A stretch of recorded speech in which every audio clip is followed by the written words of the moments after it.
Malaysia's unique diversity has always been its greatest strength, but also its greatest challenge. We are all very proud to say we are a multi-ethnic, multi-religious, multicultural country, but how far have we come to forming a Malaysian identity? As a shared space for all Malaysians, schools have a unique potential to become a space to foster unity. Have we been able to achieve this through our education system? Hi, I'm Pasha Rahim and welcome to The Nation. On today's episode, we'll be talking about building unity through education. And with me today, we've got Cheryl N. Fernando, CEO of Pemimpin Global School Leaders. We also have Nurul Aisha Abdul Rahman, academician from UiTM Shah Alam, and also Dr. Murni Wan Muhammad Noor, senior lecturer from UPM. Welcome, ladies. Thank you for being here with me today. On the topic of unity through education, now we're going to talk about three things, mainly integration, national unity, as well as we're going to talk about equitable education system. So let's dive right into this conversation today. Let's start with integration. How far do you think we've come on achieving unity through education, through the schools in our country? Let's start with you, Cheryl. All right, so I think we have got a lot of plans for it. I think every time we do like an education review in the Malaysian Education Blueprint, we talk a lot about integration, we talk about a lot about the national identity. But I think the part that we struggle with is implementation. On the ground, in schools, I think it's still not felt yet. So I maintain it that the plans are there, the implementation still falls short. Okay, short and sweet. What about you? I agree, and I think there's a lot that we can do to improve the situation, but it's a problem when we expect miracles coming from the government and the schools without actually realizing what role we have to play in the strengthening of unity, because the government and the people can't work in silos. We need to learn to come together and realize that it's not just the responsibility of one particular party or one particular organization or the government for that matter. It's not up to us to leave it to the schools. It's us to to integrate and to help with the unity process as well. Exactly. Aisha, what do you have to say about this? Excellent responses from the ladies there. I just want to add a little bit. I guess we still far to go to achieve that real Malaysian identity that we dream of. But there's still room for improvement, but we should pat ourselves on the back as well. I mean, as a country, we are, like you said, multi-ethnic, multiracial, but still, we are doing better than the rest of the country in the world, I guess, considering the diversity in our country. So yeah, still way to go. Long way to go. All right, great. Okay. I'd like to ask what your views are on whether our education system has done enough to address the issue of unity, whether we have systems in place or policies in place in our education system currently that truly fosters or promotes unity from, the grassroots. I think if we look at the curriculum development, if we look at the policies that are there, there's definitely been attempts to integrate national identity. We talk about the different races, we talk about how we can live together harmoniously. But I think, like I said just now, as schools perhaps get more homogeneous, as parents have different options to send their children to different schools, I think it comes to the question of whether is our national schools the place for unity is the best place for us to see unity in action. I think that's one. But I think there has been, if we look at the curriculum, if we look at all these policies, definitely it is in the agenda. It is something that the government is consciously thinking about or has thought about over the years. Any input from you? I agree as well, and it's throughout the different governments, unity has been a main agenda. But I think, again, we focus too much on what the government can do. And it's natural for us to want the government to take charge. But at the same time, education comes in different forms, and a big part of education comes from the home. And so we also, as parents, as educators, as aunts and aunties, we need to educate ourselves on how we can teach our children, our nephews, our nieces, on how to be unified, on overcoming racism and things like that as well. Yeah, I agree with that. I mean, I like the idea that everything starts from home. We cannot just leave everything to the government. You as parents, we as people in the community, we too have a task to play and to cultivate this culture that we are harmonious, that we are in one nation and not divide us any further. So yes, it's a role for everyone to play. Yeah, well, don't you think that there is somehow, a sort of divide that we're facing right now between children who go to schools, national schools especially, and then there are children who go to vernacular schools. Do you think this divide exists? And if so, what do you think should or can be done to maybe narrow the divide, or preferably get rid of this divide once and for all? Yeah, I think the topic on vernacular schools is very interesting. I remember during my time in the policy committee in 2018, when we tried to look at this, we actually saw that there was no correlation between, if you do away completely with vernacular schools, does that mean we will have national unity? Right. I think it's a very simplistic argument that a lot of people tend to make, right? Like, oh, just take out national vernacular schools and then you will have unity. I think it's very simplistic. I think exactly like what you said just now, it's a whole of society problems, right? And the thing is, we try to solve a lot of issues in school when it actually, it takes a village to raise a child, right? Yeah. It is collectively all of us coming together. Perhaps there's some truth to vernacular schools, but I think it's still very simplistic. Yeah, just going on that though, if most of our children are attending schools which are generally homogenous, they don't get a lot of experience mixing with children from different races and religious cultural backgrounds. How is it then do we expect these children to, to have this sense of a one Malaysian pride as a Malaysian rather than a Malay Malaysian, Chinese Malaysian, Indian Malaysian, if they are not exposed to all of these different types of cultures, etc., from a very early age? Maybe you'd like to take this one. Right.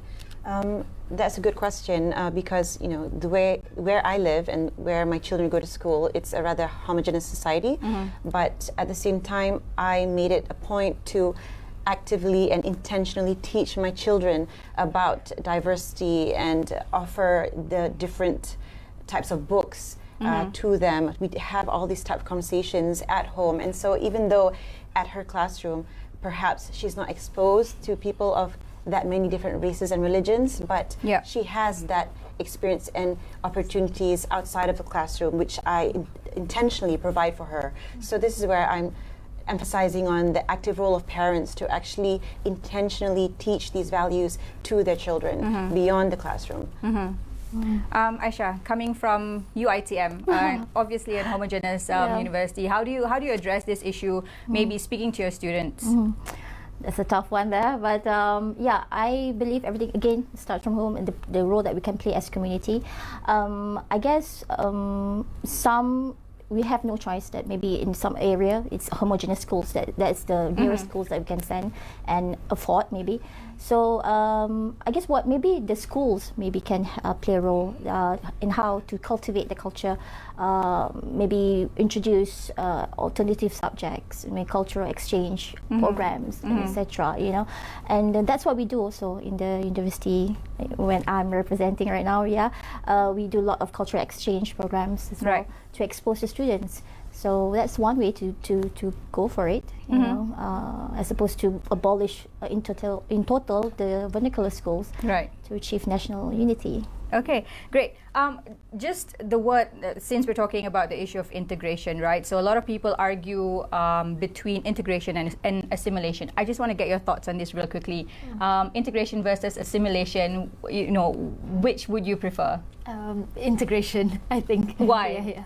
I think when we integrate and then we are not like completely, saying that you can do away with your identity and things like that. We are saying that we respect and we celebrate the identity of all of you, and then we come together and we see how we can, celebrate the differences and understand each other better. I think that sits better with the Malaysian society and will sit better, I think, in schools especially.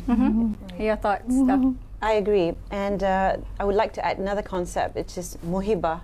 It's beyond just mere tolerance, because tolerance indicates a little, perhaps disagreement, whether it's internal or not. But muhibah is actually love and kindness towards others, even in areas where we might disagree. And I think that's important, because we can't force everyone to adopt our lifestyle or believe in every single thing that we believe in as well. So we need to find strength within our differences and also form a common identity based on our common values, which are so many. Unfortunately, most of us tend to harp on our differences rather than look to our common values. Yeah, that's largely where our challenges lie. Is actually, I think, does it come from a place of fear, or, you know, not knowing, or because we're not familiar with people from other races and from people who are from different cultural backgrounds, that we don't understand them, that we tend to keep ourselves away from people who are different. What do you think? Yeah, I agree with that. It's the fear of the unknown, I guess, because you're not being exposed with other cultures as much as you should be, maybe, and you fear of what and the perceptions that you have, the ideas maybe that you develop from learning from maybe uncredible sources, you know, the stigma, etc. So this will further divide us, I'm sure. So we have to actually. You know, you have to teach the young, that you are better than that. That there are other people, other colors, other creed, other religions living in Malaysia. Yeah, I mean, like we've said it a few times here that both of you agree. I think Cheryl as well. Like we are all saying the same thing, that this should start at home. But schools being the place where children, especially, spend most of their day, don't you think that this should be implemented in schools and more effort should be done as well, Cheryl? Yeah, I think I remember when I was a teacher and I taught in a classroom of like everyone's the same race except me, and my students like, oh teacher, why you tak puasa, why you tak pakai tudung, and then you know, they ask all these questions. But in my classroom, in the space that I was in, I encouraged them to be. I didn't like get offended. I was like, okay, just ask like, anything that you want, right? And let's have a conversation about it. And I remember by the third year, when I was leaving, they would tell all their other friends, like, oh, teacher is different because she's this. And I was like, oh, this is it, right? Yeah. So I think it is empowering, it is trusting that teachers, you know, given that situation, giving the teachers the empowerment to know what they can do in their classrooms and to know that they will do the right thing to get their students on track. And it's a lot of professional development, it's a lot of training for teachers as well. Yeah. As an educator, as a teacher, do you think you have that power to be able to make that change in your classroom? I think I did. I hope I did. Yeah, I think I did. In the 3 years that I was there, I think speaking to a lot of my students, taking them out for like to go and see different schools and all of that was really like a cultural experience for them. They were like, oh, I didn't know this person is like this, or they are same like me.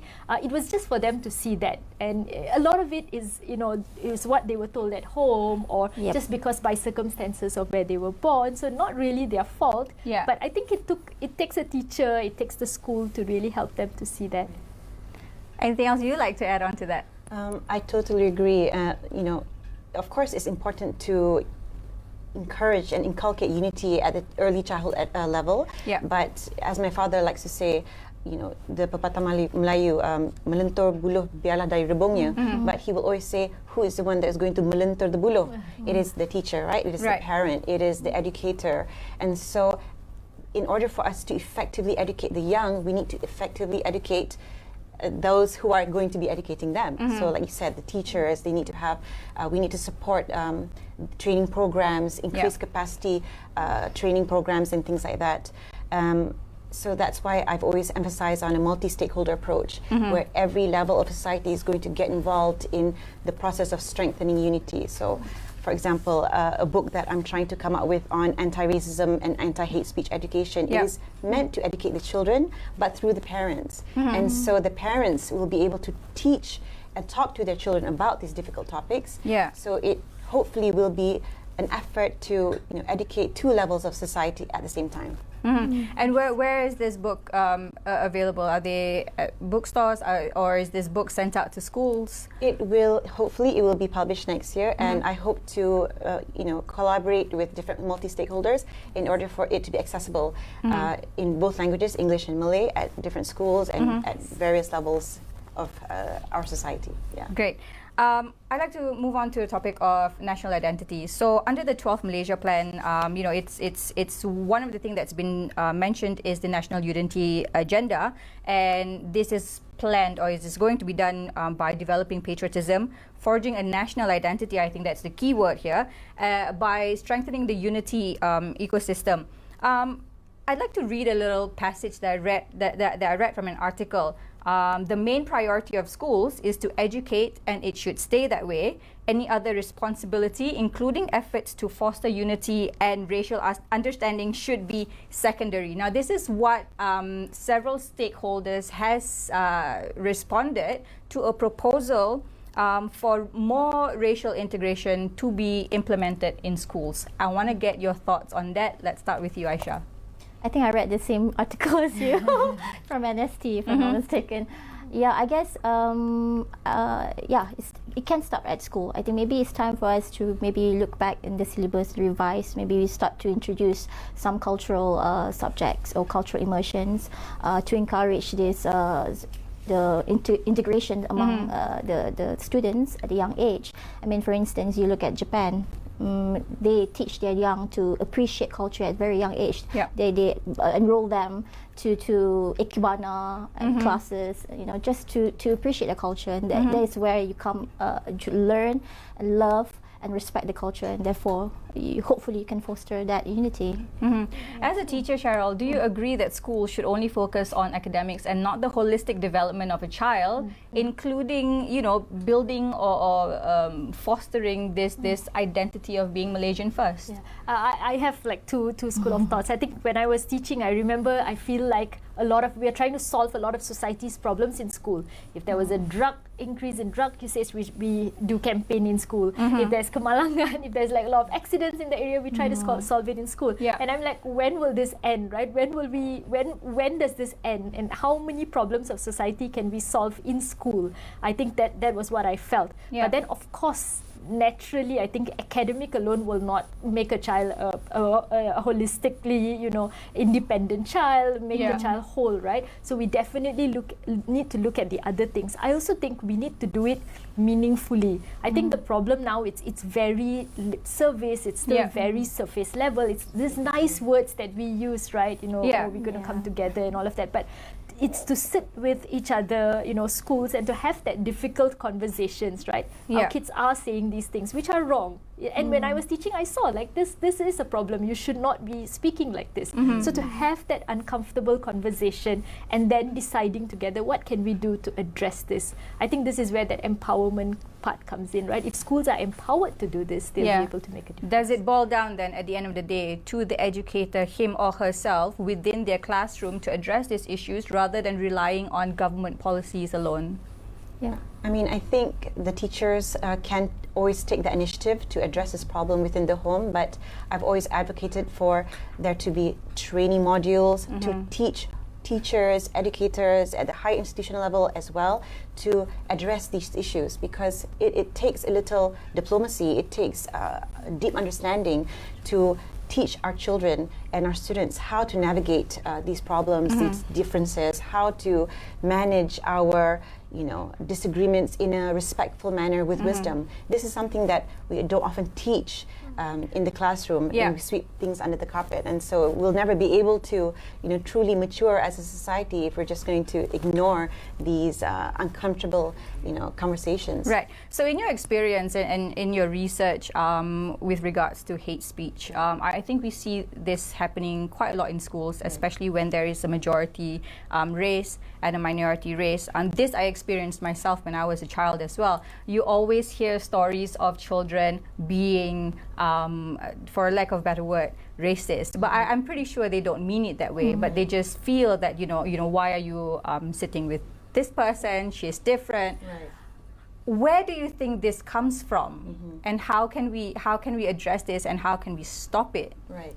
And so if you're talking about young children, then for me, in my research, has been able to identify that this is usually because of the environment that they grew up in, and then who are the closest people to them, who are the ones that are, implementing these values around them, and who are they mimicking, because they learn from somebody. And so it's really important for us not to just say, leave it to the teachers to do this and that, when we might not even be, showing and exemplifying these, virtues at home. And so you can't really blame young children for acting this way if we are not doing better and not showing them a proper example. So that's what I'm also advocating for, and parents must always increase their knowledge and figure out how they can properly inculcate these values from the home. Yeah. Anything you'd like to add on to that in the context of your classroom? Because you have older students, obviously. Yes. Obviously, but I like to add on the aspect of when we talk about being racist, it's always about the different races. But there's also a bit of discrimination among one race, for example, like maybe one looking at the other being less religious, for example. And this is also some of the problems that could divide their worldview on things. Yeah. So, I guess, again, it takes to the educator initiatives to really teach them. I wouldn't say like what is right or wrong, because you know, at higher level, subjective, right? Different people have very different moral values and so on. But you just have to throw it out there for them to, you know, at least expose them to these principles and values. Well, while we're talking about the issue of unity in education, obviously a lot of parents now have more choices, you know, when they decide to send their children to school. So we've got public schools where most people send their children. We've also got private and international schools. Talking about these choices that parents now have to decide on their children's education and future, how do you think this affects the national the national unity agenda when parents decide to send their children to vastly different schools? Because not only does this widen the socioeconomic gap, but it also, you know, it creates a deeper it creates a deeper gap between the rural and the urban areas, etc.